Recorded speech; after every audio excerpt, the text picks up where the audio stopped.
Alright, আমাদের Darwin জেতা হয়ে গেছে। ডারউইনের মারাড়া থেকে আমাদের দল এখন চলে গিয়েছে আনকোরা। বাংলাদেশ এবং অস্ট্রেলিয়া দুটো দলের জন্য মোটামুটি বলা যায় অপরিচিত venue Mackay the great barrier reef arena cricket গ্রাউন্ডে লম্বা জার্নি শেষ করে সেখানে গিয়ে পৌঁছেছে। এবং এই স্টেডিয়ামটা নিয়ে আসলে কেন মানে এখানে খেলা হচ্ছে বা এটার আসলে কি আছে সেখানে। ওয়েল, এই ভেন্যুটা ইন্টারন্যাশনাল ম্যাচের জন্য আসলে বেশ অপরিচিত বলা যায়। প্রথমত এখানে কোনো টেস্ট ম্যাচ হয়নি। This is the first test going to be played in that ground, যে গ্রাউন্ডটা বেসিক্যালি জাস্ট গত বছর 2025 সালে এটাতে $20 মিলিয়ন খরচ করেছে। $20 মিলিয়ন খরচ করেছে অস্ট্রেলিয়ান কুইন্সল্যান্ডের গভর্নমেন্ট। ইয়াস, এই ম্যাকাই ভেন্যুটা হচ্ছে কুইন্সল্যান্ডে, যেখানে শেফিল্ড শিল্ডের ম্যাচ হয়ে থাকে ফার্স্ট ক্লাস, এবং যেখানে ম্যাট রেনশো, যিনি এখন এই স্কোয়াডে ডাক পেয়েছেন, এই দলে আছেন, তার প্রথম ফার্স্ট ক্লাস 100 এই মাঠেই, সেটা 2016 সালে। এবং সেই ইনিংসটা ছিল 170 রানের। এরপর তিনি আরও একটা ইনিংস খেলে সেঞ্চুরি করেছেন এখানে 135 রানের বেশ কয়েক বছর পর। সো ম্যাট রেনশো যেখানে খেলছেন সেটা মোটামুটি নিশ্চিত করেই বলা যায়।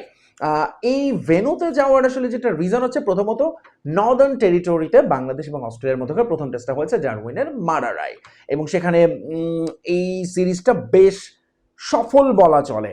ম্যাচ শেষে সেটাই বলছেন আয়োজকরা, যে তারা আসলে যে ইনভেস্টমেন্ট করেছিলেন, যেটা এক্সপেক্ট করেছিলেন, সেটা মোটামুটি পূরণ হয়েছে। তাই তারা এখানে আরো বেশি নিয়মিত ক্রিকেট খেলা চান। দেখেন, এখানে 2004 সালে সবশেষ টেস্ট হয়েছিল, 22 বছর পর 2026 সালে সে ডারউইনে আরেকটা টেস্ট হলো, এবং সেটাও বাংলাদেশকে দিয়ে, এবং ইট ওয়াজ হাউসফুল অ্যান্ড সাকসেসফুল। 15,000 দর্শক ধারণ ক্ষমতা ছিল, এবং মোটামুটি 3.5 দিন ধরে একটা জমাট লড়াই হয়েছে। এবং ম্যাচ শেষে ডারউইন কর্তৃপক্ষ বলছে যে তারা এখানে গত বছর ওয়ানডে করেছে, এবার টেস্ট করলো, গত বছর টি20 করেছে, এবার টেস্ট করলো, আগামী বছর তারা ওয়ানডে করবে এগেন্স্ট নিউজিল্যান্ড, এবং তারা ক্রিকেট অস্ট্রেলিয়ার কাছ থেকে আরও বেশি ম্যাচ চায় এই নর্দার্ন টেরিটরিতে।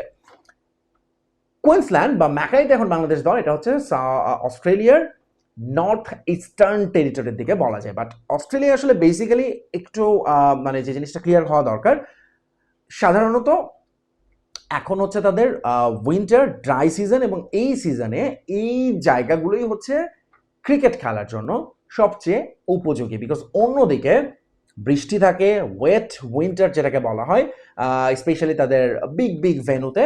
তাই সেখানে এই সময়টায় খেলা হয় না, ওটা হয় প্রপার সামার সিজন, এখন উইন্টার, এবং সেই সময়টা তারা খেলছে এই ম্যাকাইতে। এবং ম্যাকাই হচ্ছে অস্ট্রেলিয়ার 12তম টেস্ট ভেন্যু। এখন এই ভেন্যুতে আসলে কি অপেক্ষা করছে? প্রথমত এখানে যদি সব শেষ আমরা খেলাটা দেখি, ওয়ানডে ম্যাচের দিকে নজর দিব, অর্থাৎ এখানে মোটে 3টে ইন্টারন্যাশনাল ওয়ানডে হয়েছে। প্রথম যেটাতে অভিষেক হয়েছিল 1992-তে প্রবাবলি, এবং তখন আসলে মাত্র ধরুন 2টো বল হয়েছিল বৃষ্টিতে, এরপর আর খেলা হয়নি একটা ম্যাচ।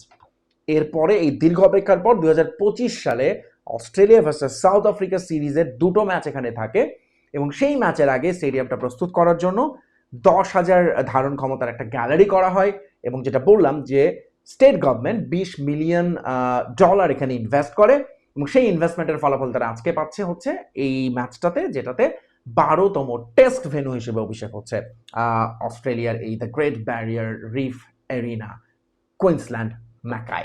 এবং সেখানে সাধারণত প্রথম ম্যাচে, অর্থাৎ লাস্ট ওয়ানডে ম্যাচের কথা বলছি, ওয়ানডে সিরিজে অস্ট্রেলিয়া বিরাট বড় রান করেছিল, 400+। এরপর সে ম্যাচটি তারা জিতেছিল। পরের ম্যাচটা আবার সাউথ আফ্রিকা জিতেছিল, এবং সেটাতে আসলে খুব বেশি 300 রানও হয় নাই, 250 থেকে 300-র মধ্যে একটা টোটাল হয়েছিল।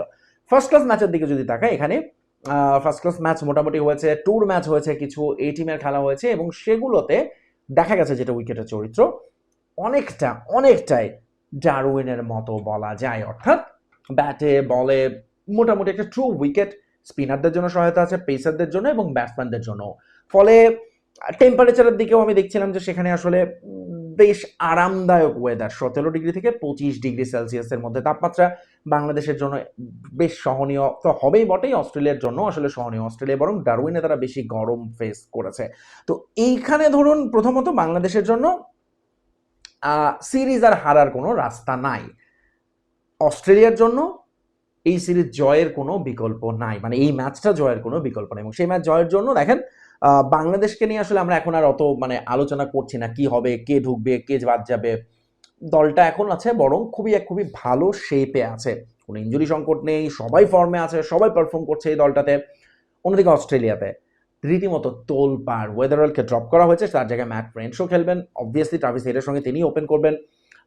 এছাড়া মনে করুন মার্নাস লাবুশনের জায়গা নিয়ে কথাবার্তা হচ্ছে, বোলিংয়ে তারা কি কম্বিনেশন করে, হ্যাজেলউড স্টার্ক থেকে কেউ বসবে কিনা এবং সেই জায়গাটা স্কট বোলান ঢুকবেন কিনা, এই সমস্ত আলোচনা আছে। এখন ইন্টারেস্টিং হবে যে টিম কম্বিনেশন আসলে কেমন হয়। প্রথমত বাংলাদেশ কি তাদের উইনিং কম্বিনেশন ধরে রাখবে, 3 পেসার 2 স্পিনার নিয়ে খেলবে, নাকি আসলে কোনো চেঞ্জ আসতে যাচ্ছে, এই সবই আসলে এখনো সময় আছে। আমার ধারণা টিম ম্যানেজমেন্ট এই দুদিন আসলে প্র্যাকটিসের পরই এই সিদ্ধান্তটা নেবে। কিন্তু এখন পর্যন্ত বাংলাদেশের অস্ট্রেলিয়ার সঙ্গে দ্বিতীয় টেস্টে ঘিরে ব্যাপক ব্যাপক আগ্রহ তৈরি হয়েছে। সেখানে ছোট্ট স্টেডিয়াম, যেটা বললাম 10,000 ধারণ ক্ষমতা দর্শক, প্রথম দিন দ্বিতীয় দিনের অলমোস্ট সমস্ত টিকিট সোল্ড আউট হয়ে গিয়েছে।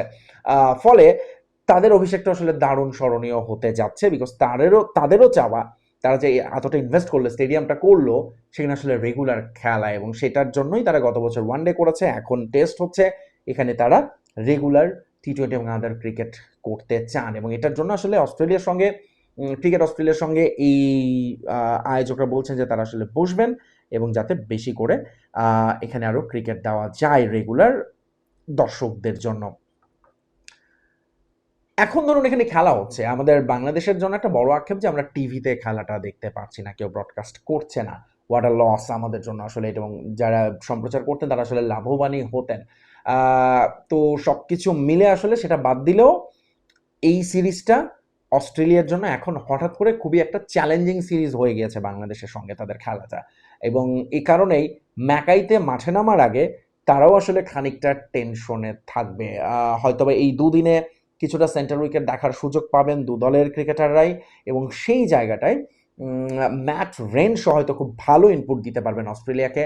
বাংলাদেশের আসলে প্র্যাকটিসের উপরেই নির্ভর করতে হবে, মাঠের উইকেটটা দেখে তারা টিম কম্বিনেশন এবং একাদশ হয়তো সাজাবেন। আমার মতে এই একাদশে হয়তোবা একটা পরিবর্তনই হতে পারে, সেটা হচ্ছে শরীফুল ইন, এবাদত আউট। কেন এবাদত আউট বলছি? গত ম্যাচের পারফরমেন্সের কারণে। এছাড়াও তিনি ইনজুরি থেকে ফিরেছেন, এরপর তিনি লম্বা গ্যাপ ছিল, ব্যক্তিগত ছুটিতে ছিলেন, সেখান থেকে তাকে ফিরিয়ে আনা হয়েছে। সো এর বাইরেও আপনি যদি গত ম্যাচের স্কোর কার্ড দেখেন, পেসারদের মধ্যে সবচেয়ে কম বল করেছেন এবাদত।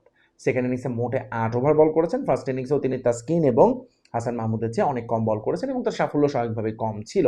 সে জায়গাটায় আমরা মনে হয় যে যদি আপনি শুধু রেস্ট দেওয়ার কথা চিন্তা করেও শরীফুলকে খেলান, একই সাথে একটা লেফট আর্ম বৈচিত্র্য যদি আনতে চান, I think that is gonna happen in the next test. এছাড়া আর আসলে কোনো চেঞ্জ অন্তত আমার চোখে পড়ছে না, হওয়ারও কথা না আসলে খুব বেশি চেঞ্জ, রাইট?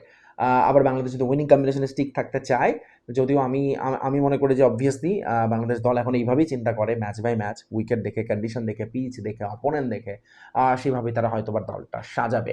সো আপনার কাছে সেকেন্ড টেস্টে বাংলাদেশের কাছে কি চাওয়া? আমার চাওয়া বাংলাদেশের পজিটিভ ক্রিকেট, যে ক্রিকেটটা খেলেছে একদম বেসিক, এক্সট্রা কিছু না, অতিরিক্ত কোনো কিছু করার দরকার নেই, যা তারা করে এসেছে সেটাই যেন তারা সেকেন্ড টেস্টেও করতে পারে, এটুকুই হবে চাওয়া। All the best.